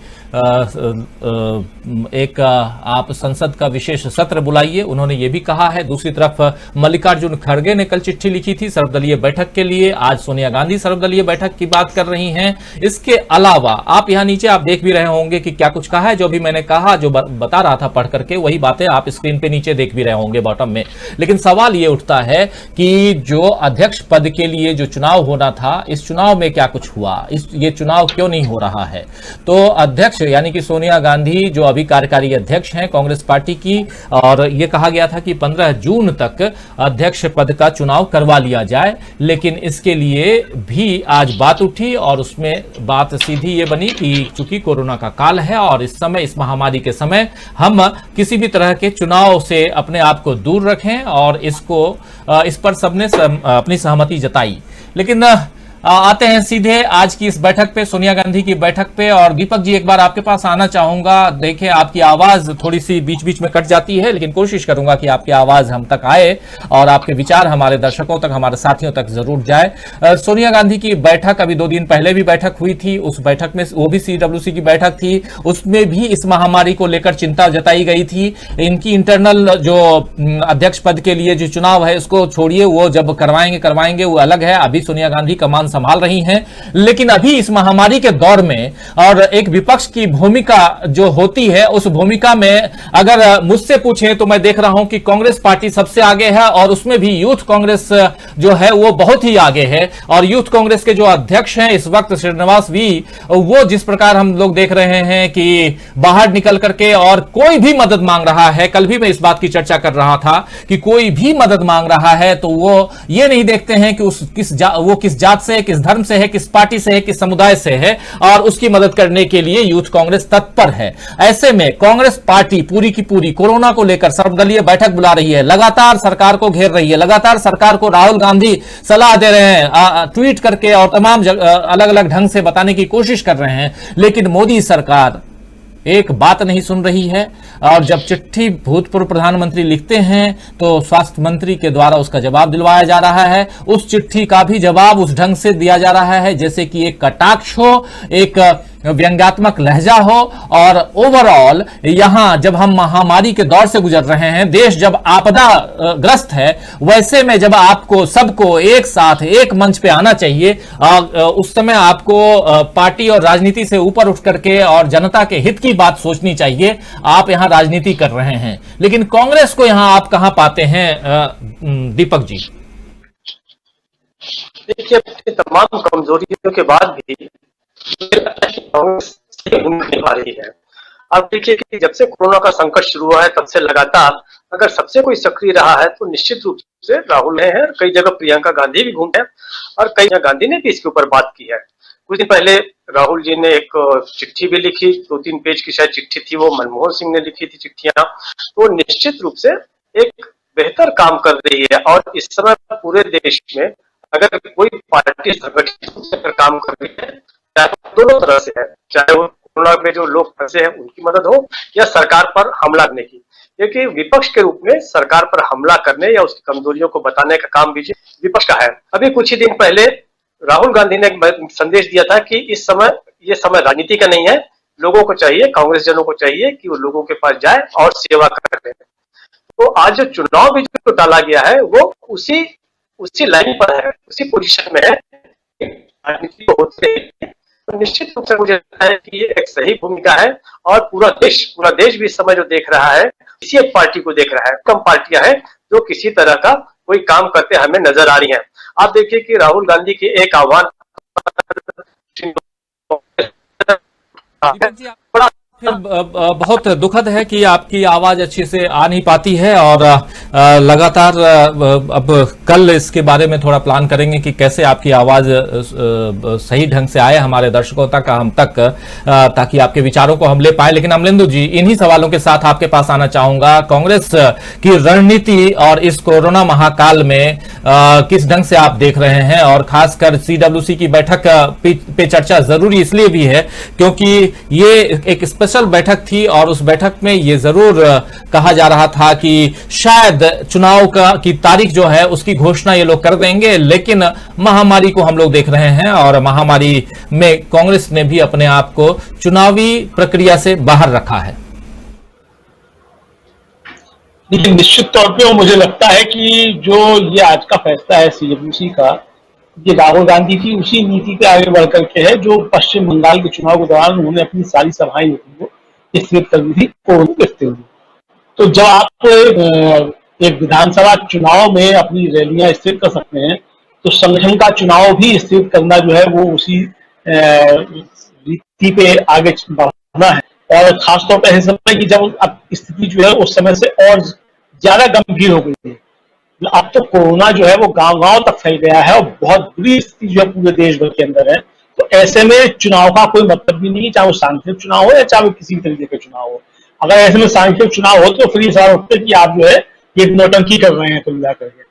तो मुझे लगता है कि ये एकदम सही फैसला था और ये फैसला होना ही चाहिए था। जो दी गई है, मुझे नहीं लगता है इनको भी चुनाव हो पाएगा, क्योंकि जो आज की परिस्थितियां हैं उनको देखते हुए साफ तौर पर स्पष्ट नजर आ रहा है कि स्थितियां अभी और खराब होने जा रही हैं। स्थितियां सुधरने वाली किसी भी हाल में नहीं है, क्योंकि ये सरकार हर मोर्चे पर पूरी तरीके से फेल है। ना इससे समझ रहा है, ना इससे व्यवस्था समझ रही है। सिर्फ जुमलेबाजी जो है इस सरकार का एक धंधा रह गया है। अब तो वो जुमले भी बंद हो गए, मतलब जुमले भी जो पता नहीं वो कब शुरू होंगे, ये भी देखने वाली जुमले कब आएंगे। तो आज जो CWC की बैठक थी और उसमें जो ये डालने का निर्णय हुआ, ये लगता है मुझे इसी पे था। अब देखिए उसमें चिंताएं जो थी ये व्यक्त की गई कि कांग्रेस जो है वो विधानसभा चुनाव क्यों हारी और क्यों असम में और केरल में सरकार को नहीं हटा पाई। जाहिर सी बात है कि ये पार्टी जब बैठती है और नेतृत्व बैठता है तो वो अपनी चिंताएं व्यक्त करता है कि भाई हमसे कहाँ चूक हुई। और ये अच्छी चीज है कि आत्ममंथन होना चाहिए, लेकिन ये आत्ममंथन जो है वो मुझे लगता है कि बड़े परिप्रेक्ष्य होना चाहिए और लोगों की जिम्मेदारी भी इस पर तय होनी चाहिए और तय करनी चाहिए कि जो लोग ट्विटर पर बयानबाजियां कर रहे थे उन्होंने आखिर इस चुनाव में क्या रोल अदा किया और उनकी जिम्मेदारी जो है वो निर्धारित किया चाहिए। अगर वो CWC के अंदर बैठे हुए लोग हैं और उसे ट्विटर पर बयानबाजी कर रहे थे और पार्टी के अंदर किसी चीजें सड़क पर लेकर के आ रहे थे और चुनाव में काम नहीं कर रहे थे, तो मुझे लगता है कि उनके ऊपर निश्चय एक जो कार्रवाई होनी चाहिए। दूसरा, जो सोनिया गांधी ने सर्वदलीय बैठक बुलाने की मांग की है, मुझे लगता है कि सर्वदलीय बैठक बुलाने की मांग से आगे बढ़कर के अब समय आ गया करने का। आप देखिए ब्राजील में बोल्सोनारो के खिलाफ जो बाकायदा एक कमेटी बैठ गई है पार्लियामेंट की, वो ये जो जांच करेगी कि उसमें उनका आपराधिक कृत्य क्या रहा है, किस तरीके से वहां फैला। यहाँ भी मुझे लगता है कि एक ज्वाइंट पार्लियामेंट्री कमेटी के जरिए जो है वो जांच की मांग उठनी चाहिए और ये कांग्रेस चूंकि सबसे बड़ा विपक्षी है उसको ये मांग उठानी चाहिए कि जिस तरीके से देश का नेतृत्व जो है वो इस कोरोना के संकट में, इस महामारी से लड़ने में पूरी तरीके से विफल साबित हुआ है, बल्कि विफल साबित नहीं हुआ, एक आपराधिक कृत्य है उसका नेतृत्व का, उसको सवालों के घेरे में लाया जाए। और संसद चूंकि देश की सर्वोच्च संस्था है और सरकार भी संसद के प्रति जिम्मेदार है और तमाम जो व्यवस्था जिसको कहा जाता है वो भी संसद के प्रति जिम्मेदार है। तो एक ज्वाइंट पार्लियामेंट्री कमेटी इस बात पर बने और इसकी सबकी जांच हो कि इस नेतृत्व ने कहां कमियां की हो, किस तरीके से देश को जो है बहुत की मुंह में जानबूझ करके धकेला गया है। मुझे लगता है कि इसमें तमाम विपक्षी दलों को आगे बढ़कर के ज्वाइंट पार्लियामेंट्री कमेटी की बात करनी चाहिए। सिर्फ अब सर्वदलीय बैठक से बात बनने वाली किसी भी हाल में नहीं है। और मैं चाहूंगा कि जिस तरीके से हमारे जगदीप धनखड़ जी की आत्मा जागी है, उसी तरीके से हमारे महामहिम राष्ट्रपति जी की भी आत्मा जागे और वो भी कहें कि लोग देश में बढ़ रहे हैं, ये सरकार क्या कर रही है। हम चाहेंगे धनखड़ जी की जो आत्मा है वो महामहिम राष्ट्रपति जी के ऊपर भी जो है उसका प्रभाव पड़े, यही हम इच्छा व्यक्त करते हैं। जी, आपकी इच्छा बहुत अच्छी है कि ये आत्मा जो है वो महामहिम की भी जागे, इसलिए भी ये इच्छा होनी भी चाहिए, क्योंकि अगर ब्राजील के भी आप बात कर रहे थे कि ब्राजील में जैसा कि बोल्सोनारो के खिलाफ वहां पर एक ज्वाइंट पार्लियामेंट्री कमेटी या जो भी वहां कमेटी हो वो जांच कर रही है, तो वो जांच हमारे देश में भी जरूर होनी चाहिए कि आखिर दूसरी लहर किस ढंग से आई। और जब आप हिंसा की बात कर रहे हैं तो ये भी एक देश को एक आपदा में धकेलने वाली बात थी, और ये साफ यहां पे दिखाई दे रही है, और इसके लिए जिम्मेदार कौन है ये चर्चा जरूर होनी चाहिए। लेकिन जब विपक्ष की आप बात कर रहे हैं अमलेंदु जी, तो एक बात ये भी है कि बिहार से बहुत दिनों बाद एक खबर आई है। लालू प्रसाद यादव ने कल अपने कार्यकर्ताओं के साथ बैठक की, वर्चुअल मीटिंग की और उनको संबोधित किया। आज धड़ाधड़ उन्होंने ट्वीट पे ट्वीट किया है, और खासकर पल्स पोलियो बनाम कोरोना वैक्सीन की चर्चा उन्होंने की है। सबसे पहले जरा लालू प्रसाद यादव के उस ट्वीट को दिखाइए कि उन्होंने किया क्या है, बोला क्या है, और उसके बाद थोड़ी सी चर्चा। देखिए, लालू प्रसाद यादव ने बहुत ही साफगोई के साथ लिखा है कि 1996-97 में जब हम समाजवादियों की देश में जनता दल की सरकार थी, जिसका मैं राष्ट्रीय अध्यक्ष था, हमने पोलियो टीकाकरण का विश्व रिकॉर्ड बनाया था। उस वक्त आज जैसी सुविधा जागरूकता भी नहीं थी, फिर भी 7 दिसंबर 1996 को 11 करोड़ 74 लाख और 18 जनवरी 1997 को 12 करोड़ 73 लाख शिशुओं को पोलियो का टीका दिया गया था। ये एक देखिए जबरदस्त रिकॉर्ड है ये। और उसके अलावा कह रहे हैं कि उस दौर में वैक्सीन के प्रति लोगों में हिचकिचाहट व भ्रांतियां थी, लेकिन संयुक्त मोर्चा सरकार ने दृढ़ निश्चय किया था कि पोलियो को जड़ से खत्म कर आने वाली नस्लों को इससे मुक्ति दिलाएंगे। आज दुख होता है, तथाकथित विश्वगुरु सरकार अपने नागरिकों को पैसे लेकर भी टीका उपलब्ध नहीं करा पा रही है। मैं प्रधानमंत्री जी से आग्रह करता हूं कि इस जानलेवा महामारी में सार्वभौमिक टीकाकरण कार्यक्रम के तहत पूरे देशवासियों को निःशुल्क टीका देने का ऐलान करें।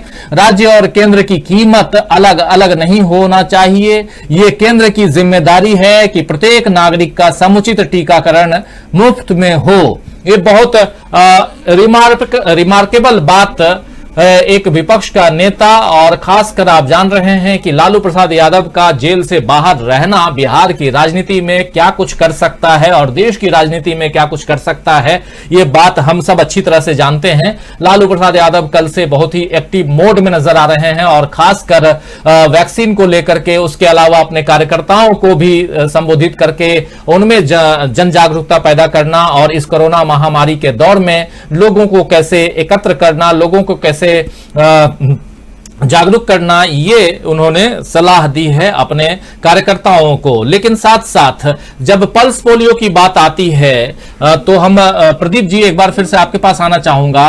पल्स पोलियो अभियान को भी इस देश ने माफ करें, बार बार मैं प्रशांत जी को प्रदीप जी बोल दे रहा हूं, माफ करें प्रशांत जी पता नहीं प्रदीप नाम क्यों आ रहा है लेकिन प्रशांत जी माफ करें, आपका नाम को मैं अपने शो में दो बार गलत ले लिया आपका नाम, माफी चाहूंगा। प्रशांत जी आपके पास आना चाहूंगा सीधा कि पल्स पोलियो बनाम इस टीकाकरण, एक पल्स पोलियो का और खासकर रोटरी क्लब ने उसको जिस प्रकार गांव गांव तक पहुंचाया, घरों तक पहुंचाया, रोटरी क्लब भी इसके लिए बहुत ही कई जगहों पे उसकी तारीफ हुई। और अब जब इस टीकाकरण में हम देख रहे हैं कि लोग, मेरे पास भी लोग फोन करते हैं, मैसेज करते हैं, व्हाट्सएप करते हैं, जिस भी ढंग से कहते हैं कि कहीं टीका उपलब्ध हो तो टीका लगवा दो, कहीं उपलब्ध हो कोई जगह बता दो जहां मैं फर्स्ट डोज ले चुका हूं, सेकंड डोज लेना चाहता हूं या मैंने नहीं लिया। जबकि पूरी दुनिया में यह कहा जा रहा है कि टीका जो है ये एक बहुत बड़ा माध्यम है इस बीमारी से लड़ने का और इस बीमारी को चुनौती देने का। लेकिन हम देख रहे हैं कि एक तो टीकाकरण में देश हमारा पिछड़ रहा है, दूसरी तरफ लालू प्रसाद यादव का यह बयान और उसमें भी 96 और 97 का जिक्र करना, आप उस समय बहुत नजदीक से देखे हैं पूरी राजनीति को, क्या कहेंगे? और लालू प्रसाद यादव का राजनीति में इस ढंग से सक्रिय होना किस ओर इंगित करता है, इस मतलब किस ओर इशारा करता है पूरा का पूरा उनका यह बयान?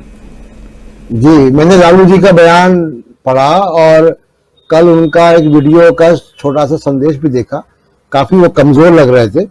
और मैं टीकाकरण पे बात करूंगा, लेकिन एक छोटी सी बात मैं कांग्रेस के अध्यक्ष के पद के चुनाव की कर लूं, क्योंकि उस पर काफी कुछ लिखा जा रहा है और उसमें देखिए कांग्रेस के अध्यक्ष पद को लेकर न जाने क्यों इतनी तूल दिया जा रहा है मीडिया में, जबकि मेरी निगाह में कांग्रेस के अध्यक्ष पद का चुनाव होना ना होना उसमें मीडिया बहुत चिंतित है या बीजेपी बड़ा चिंतित है, लेकिन अध्यक्ष तो एक सेक्रेटेरिएट, एक व्यवस्था है। असली चीज तो फेस ऑफ द पार्टी होता है। आप देखिए कि बीजेपी के अध्यक्ष जेपी नड्डा है, आज की तारीख में असम की जीत का सेहरा जेपी नड्डा पे नहीं बन रहा, ना बंगाल की हार की जिम्मेदारी जेपी नड्डा पे है, वो है बस एक व्यवस्था। अटल बिहारी वाजपेयी और आडवाणी के समय जनरल कृष्ण मूर्ति, कुशाभाऊ ठाकरे, बंगारू लक्ष्मण, ये सब प्रेसिडेंट थे, इनके नाम भी लोग भूल गए होंगे। तो एक व्यवस्था है, फेस ऑफ द पार्टी अलग है। जो बाइडेन भी डेमोक्रेटिक पार्टी के अध्यक्ष नहीं है, न ट्रंप रिपब्लिकन पार्टी का अध्यक्ष था। अब मैं बात करना चाह रहा हूं, जो आपका मूल सवाल है कि वैक्सीनेशन पे, और जो लालू जी ने कहा, देखिए वैक्सीनेशन पे भारत का एक लंबा इतिहास रहा है और बहुत ही बेहतरीन इतिहास रहा है। टीबी, पोलियो, चेचक, इन तीनों पे हम लोगों ने विजय हासिल की है और काफी हद तक चेचक को खत्म कर दिया, पोलियो लगभग इरेडिकेट हो गया, टीबी कंट्रोल में है। तो अब उससे बहुत लोग, इतने लोग नहीं मर रहे हैं जैसे कि पहले मर जाते थे, उसका इलाज संभव है। वो तो जो लालू जी कह रहे हैं वो बहुत इंपॉर्टेंट बात इसलिए है क्योंकि वो टीकाकरण जो हुए थे वो बड़े पैमाने पर बड़ी व्यवस्थित ढंग से हुए थे और आज भी लगभग 10 टीके जो जच्चा बच्चा के, छोटे बच्चों के टीके हैं वो चल रहे हैं, जिसमें 5.5 मिलियन हमारे हेल्थ वर्कर्स लगे हुए हैं। तो लेकिन जब ये टीका कोविड का आया तो उस वक्त ही मैं लिख रहा था और बोल रहा था और मैं बार बार ये कह रहा था कि भाई वैक्सीन केवल इंपॉर्टेंट नहीं है कि वो आपने मोदी जी को जीता हुआ दिखा दिया और विश्व विजेता बता दिया, कि मालूम पड़ रहा है कि मोदी जी ही लैब में जाके वैक्सीन बना रहे थे, ऐसा गोदी मीडिया ने प्रचारित किया। वैक्सीन इंपॉर्टेंट है, लेकिन उससे भी ज्यादा इंपॉर्टेंट है वैक्सीनेशन, गांव गांव घर घर लगे। अब टारगेट तो 2021 का टारगेट है 35 करोड़ का, 25 से 35 करोड़ का। अभी तक कितना लगा है? 2.5%, 3% भी टीकाकरण नहीं हुआ है। 25% जो टारगेट है उसका 25% भी हम अचीव नहीं कर पाए। जब तक आप 70% आबादी को ये टीका नहीं देंगे, जब तक हार्ड इम्यूनिटी नहीं बनेगी। तो ये 70% आबादी, लगभग 100 करोड़ लोगों को टीका देना बहुत बड़ा काम है। अब उसी दौरान उसकी कोई रिवर्स प्लानिंग नहीं की गई। वो प्लानिंग की गई होती तो दिख रही होती, इतना केओस नहीं दिख रहा होता, आपको मालूम होता कितना टीका हमको लगाना है, कितना बाहर से मंगाना। अभी आपने देखा होगा जब राहुल गांधी ने ट्वीट किया तब इन्होंने इंपोर्ट करना शुरू किया, तब नए रशियन और दूसरे भी टीके आ गए हमारे यहाँ। तो शुरू से जो प्लानिंग रही वो प्रचार की ज्यादा रही। टीकाकरण एक बहुत सीरियस काम है। आप ही के राज्य में, छत्तीसगढ़ में 2 साल पहले मैं गया था एक टीकाकरण के कार्यक्रम में, जो सिर्फ स्कूल के बच्चों को लगना था। आइडेंटिफाइड थे बच्चे, उसके बाद भी वो आशा वर्कर, मितानिन से लेकर सीएमओ, चीफ सेक्रेटरी तक पूरा अमला इन्वॉल्व था। तब जाके वो कई हफ्तों में टीकाकरण हुआ, वो भी 100% नहीं हो पाया। तो टीकाकरण एक बहुत मुश्किल काम है और अभी भी मुझे लग रहा है कि जिस तरीके की शॉर्टेजेस हैं, अब वो हेल्थ मिनिस्टर इस बात को ट्वीट कर रहे हैं कि कितने ओटीपी जनरेट कर गए हो गए 2 घंटे के अंदर। ओटीपी से क्या होगा? तो टीकाकरण एक बड़ा चैलेंजिंग काम है और जब तक आप 30-35% पॉपुलेशन को 2021 तक कैसे लगा पाएंगे मुझे तो समझ में नहीं आ रहा। जी जी सुमन जी, सुमन जी, सवाल ये है टीकाकरण और खासकर बिहार की बात तो हम देख रहे हैं और लालू प्रसाद यादव की हम चर्चा अभी कर रहे हैं। लालू यादव जो हैं वो एक्टिव मोड में नजर आ रहे हैं और उन्होंने पल्स पोलियो के टीकाकरण अभियान का एक उदाहरण हमारे सामने पेश किया है, देश के सामने पेश किया है। और खासकर नरेंद्र मोदी जी जो प्रधानमंत्री हमारे, उनको उन्होंने कहा है कि वो अगर हम कर सकते हैं, और उस समय तो इतनी जन जागरूकता भी नहीं थी। और आप याद कीजिए कि उस समय कहा जाता था पल्स पोलियो को लेकर के भी बहुत सारी ऐसी बातें होती थी कि लोग घरों से भगा भी देते थे, लेकिन उसके बाद भी जन जागरूकता फैलाई गई और लोगों ने टीकाकरण में सहयोग दिया। और अगर सहयोग नहीं होता लोगों का तो फिर आज हम उस ओर नहीं जाते कि देश जो है वो पोलियो मुक्त घोषित होता। खैर, इस वक्त तो लालू प्रसाद यादव का बिल्कुल ऐन वक्त में पल्स पोलियो के बारे में मतलब एक उदाहरण, क्योंकि अभी तक ये उदाहरण सामने नहीं आया था, एक ये उदाहरण सामने आना। और दूसरी बात कि ओवरऑल, जबकि वेस्ट बंगाल में भी कहा जा रहा है, और आज ही कोई मुझे बता रहा था कि एक अलग स्ट्रेन है वेस्ट बंगाल में भी, और बहुत ही खतरनाक स्ट्रेन से वेस्ट बंगाल गुजर रहा है, जो कि देश में दो स्ट्रेन, इस देश में दो न कहें तो तीन स्ट्रेन इस देश में है। एक दूसरी लहर का स्ट्रेन जो दूसरी लहर कहा जा रहा है, एक एपी स्ट्रेन है जो आंध्र प्रदेश का है, और एक वेस्ट बंगाल स्ट्रेन भी है। तो वेस्ट बंगाल में और काफी घातक स्ट्रेन है जिससे आप लोग दो चार हो रहे हैं रोज। ओवरऑल टीकाकरण को लेकर के वेस्ट बंगाल की मुखिया जो हैं वो बार बार चिट्ठी लिख रही हैं कि वैक्सीन जो है उपलब्ध कराइए, वैक्सीनेशन में हम लोग काफी पिछड़ चुके हैं। अब चुनाव के बाद की परिस्थितियां जो ऐसी हैं उस आधार पे पड़ोसी राज्य है बिहार आपका, बहुत ज्यादा दूर भी नहीं है। ओवरऑल दोनों राज्यों की राजनीति और उस पर लालू प्रसाद यादव की एंट्री, और थोड़ा सा मैं चाहूंगा आपके यहाँ की यानी वेस्ट बंगाल का जो वैक्सीनेशन की जो प्रक्रिया है उस पर थोड़ा सा आपका कमेंट चाहूंगा मैं। देखिए, मैं जहां से मेरा बात सुनाई दे रहा है ना? हाँ, प्रशांत जी जहां पे खत्म किया है मैं वहां से शुरू करना चाहता हूं। देखिए, India has a very long tradition of vaccination and BJP leaders को यह समझना चाहिए, वो नेहरू या गांधी का इंदिरा गांधी जी ने जो सिस्टम बनाया है उसका दान है। ठीक है, मैं पिछला दिन भी शिवसेना की सामना में एक एडिटोरियल आया है, उन्होंने बोल रहा था जो अभी तक जो हेल्थ सिस्टम चल रहा है वो गांधी और नेहरू का ही किया है, उसमें मोदी जी का कोई बात नहीं है। अगर आप इंडिया की अभी वैक्सीनेशन के बारे में आएंगे, I have a personal interest because lot of my family members are involve in USA in this innovation. Lot of my family members are basically microbiologists. So देखिए, जो प्रशांत जी बोला है वो बिल्कुल सही बात। नरेंद्र मोदी जी के लिए ये एक इवेंट है, जैसे उन्होंने बोल दिया ना जो स्टार्टअप इंडिया, और अभी तक निर्मला सीतारमन को भी पता नहीं है कितना स्टार्टअप इंडिया है। तो हर्षवर्धन जी भी ओटीपी डेवलप करते रहते हैं, उसको वैक्सीनेशन के बारे में कुछ पता नहीं है। अभी देखिए, वैक्सीनेशन में हमारा गोदी मीडिया क्या दिखाया, आधा मैं लिखा भी हूं, मैं कल भी मेरा आर्टिकल छपा है, जो आदर पूनावाला के पास कितना गाड़ी है, उसका बीबी कहां पे फैशन के लिए जाते हैं। अरे मेरे को उसका गाड़ी से क्या मतलब है, उसका मर्सिडीज या उसका फेरारी से तो मेरा वैक्सीनेशन नहीं मिलेगा। हम लोगों ने आदर पूनावाला को एक हॉलीवुड स्टार बना दिया, जो आएगा और रैम्बो के जैसे हर बंदे को एक वैक्सीन डालता रहेगा। कहां पे है वैक्सीन? अगर आप स्टैटिस्टिक्स पे जाएगी तो 3% के पास सिर्फ वैक्सीन पहुंचा है, जिनको 2 डोज मिला है। ठीक है, आपका बंगाल का प्रॉब्लम क्या है? शायद बहुत सारे ऑपोजिशन रूल स्टेट में यही प्रॉब्लम होगा। प्रॉब्लम यह है कि इन्होंने 2 प्राइस सेट कर दिया। एक प्राइस सेट कर दिया है जो प्राइस से स्टेट गवर्नमेंट खरीदेगा, और एक प्राइस स्टेट सेट कर दिया है जिस प्राइस से प्राइवेट इंस्टीट्यूशन खरीदेगा। तो बंगाल में मैं नाम नहीं लेना चाहता हूं, प्राइवेट मेडिकल कॉलेज को 25,000 की वैक्सीन मिला है, लेकिन जहां पे गवर्नमेंट फ्री देना चाहता है वहां पे वैक्सीन नहीं मिल रहा है। Adar Poonawalla is not giving vaccine to the state government, but he is supplying them to the private institution where the vaccine can be available at 600 rupees. So this is the irony of the Modi government's vaccination program. सबका साथ सबका विकास तो ये बोलते हैं, लेकिन इसका जो ग्राउंड में जो रियलिटी है उसके साथ इसका कोई जुड़ा हुआ नहीं है।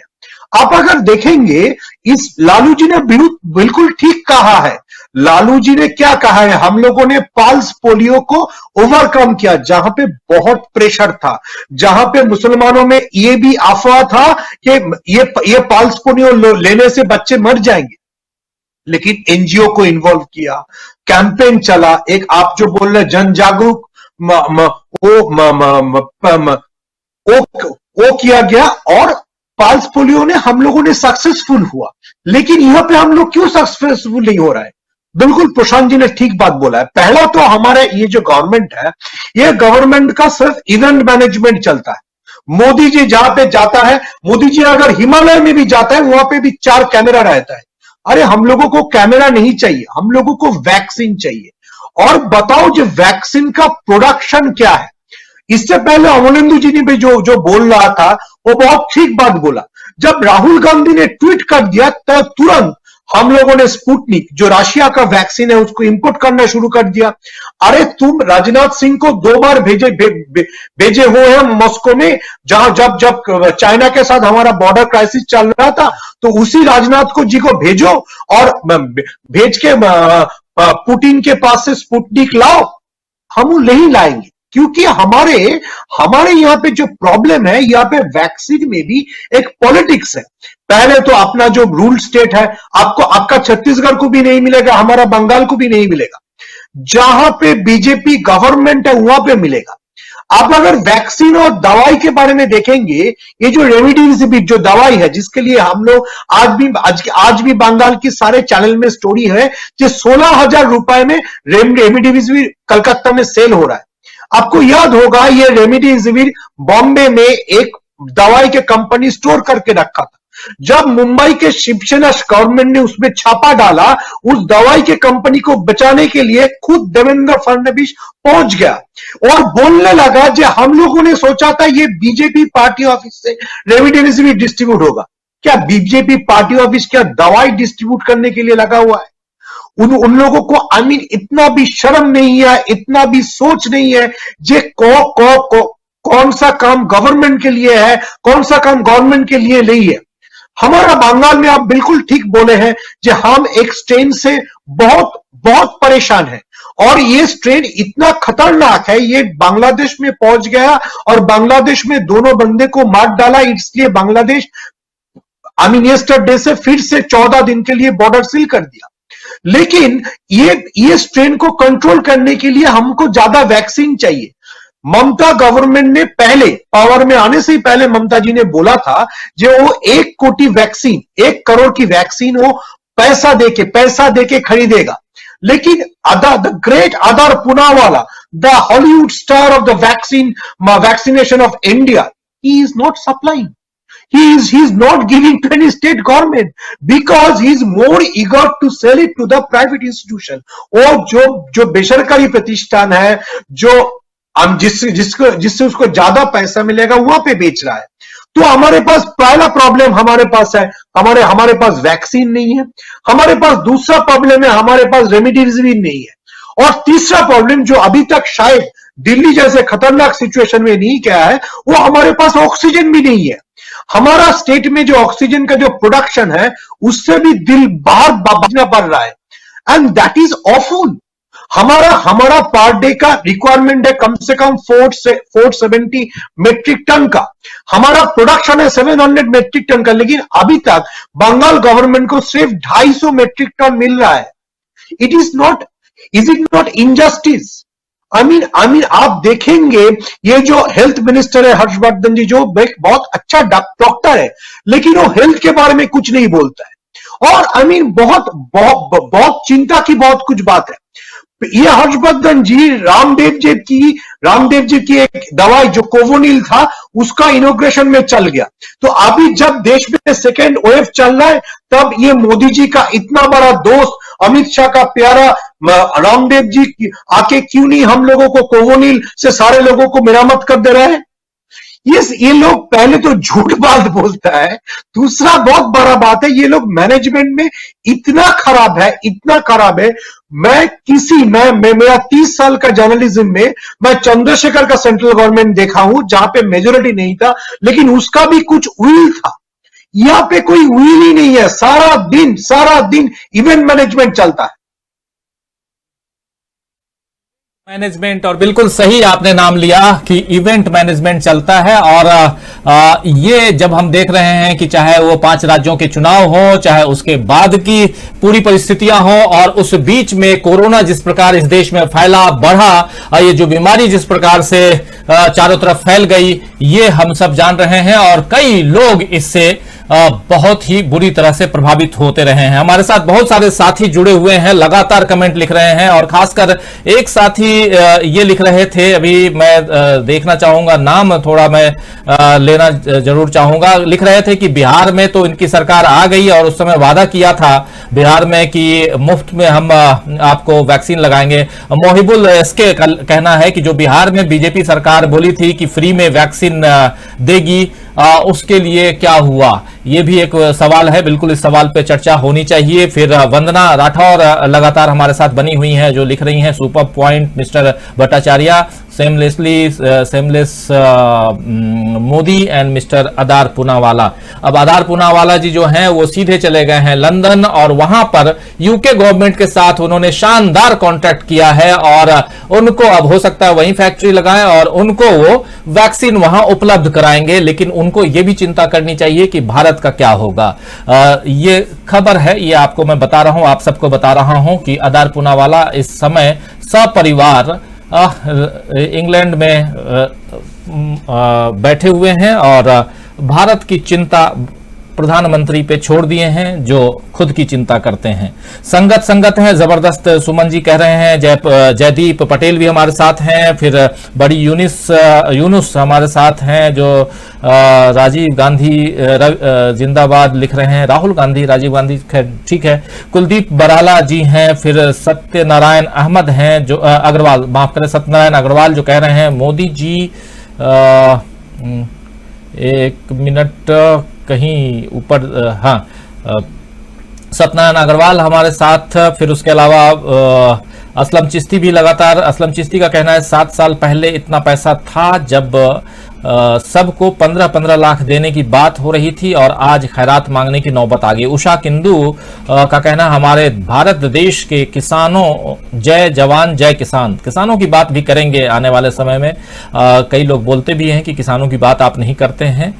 राजेश सिंह भी हमारे साथ हैं, जो कह रहे हैं मोदी को देश चलाने का अनुभव नहीं था, जिसका खामियाजा देश को भुगतना पड़ रहा है। अगर राजनाथ या नितिन गडकरी होते तो मोदी से बेहतर पीएम हो सकते थे, लेकिन अभी भाई साहब अब वही हैं, इसलिए अब क्या करें, जो है उसी की चिंता, उसी की बात होगी, वही बात हम कर रहे हैं। और उसके अलावा सीमा खातून हमारे साथ हैं, संगत हमारे साथ में हैं। सत्यनारायण अग्रवाल जी का कमेंट अभी छूट गया था, मैं फिर से लेना चाहूंगा, जो कह रहे हैं कि मोदी जी को चुनाव लड़ने का अनुभव है और इसके अलावा उनको कुछ भी नहीं आता है।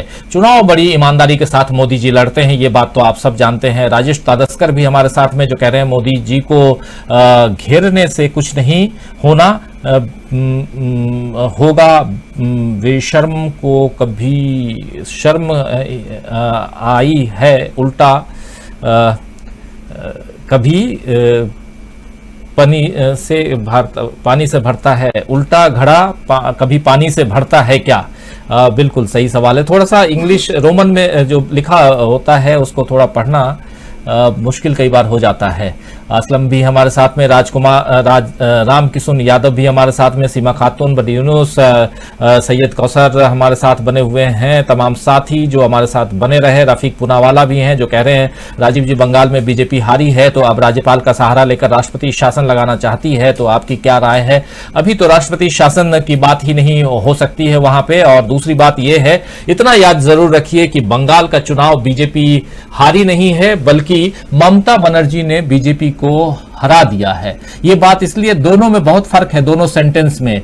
बीजेपी के सामने एक फाइटर पार्टी चाहिए, और वो फाइटर पार्टी अगर कहीं है तो वो ममता बनर्जी की पार्टी अभी आज की तारीख में दिखाई दी, और भी पश्चिम बंगाल में। तो ये हम कह सकते हैं कि एक फाइटिंग स्पिरिट के तहत आपको जाना होगा, जो फाइटर का काम होता है कि एन केन प्रकारन सामने वाला जिस भी ढंग से आपके सामने आ रहा हो, उस ढंग से आपको सामने तैयार रहना होगा।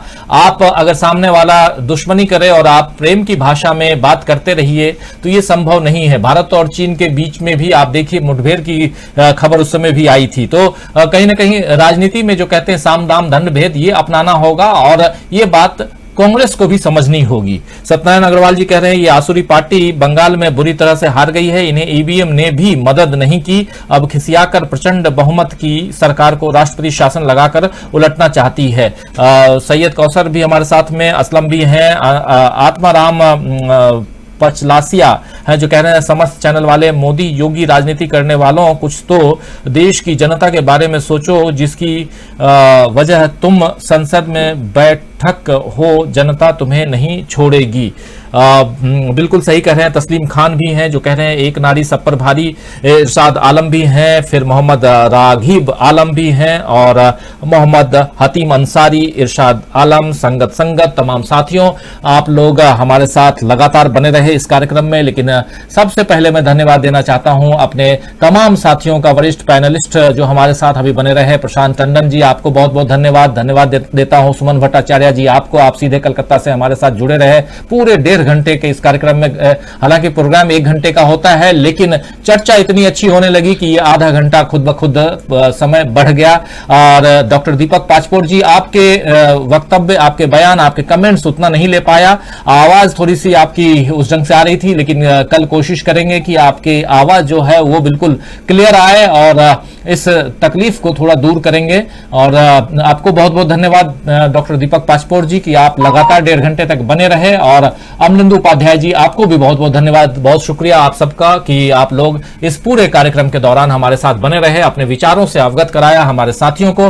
और साथियों आप सबको भी बहुत बहुत धन्यवाद कि इस कार्यक्रम में आप लोगों ने हिस्सा लिया, आपने इस प्रोग्राम को सफल बनाया, आपने अपने कमेंट्स लिखे। कईयों के कमेंट्स अगर मैं नहीं ले पाया उसके लिए मैं माफी चाहूंगा। अरविंद कुमार भी हमारे साथ जुड़ गए, सीमा खातून, संगत तमाम साथियों, आप सबको बहुत बहुत धन्यवाद कि आप लोग लगातार बने रहे। कल शाम 7 बजे फिर मिलेंगे कुछ और नई खबरों के साथ, नई बातों के साथ, नए विचारों के साथ। तब तक देखते रहिए डीवी लाइव, जुड़े रहिए हमारे साथ। नमस्कार।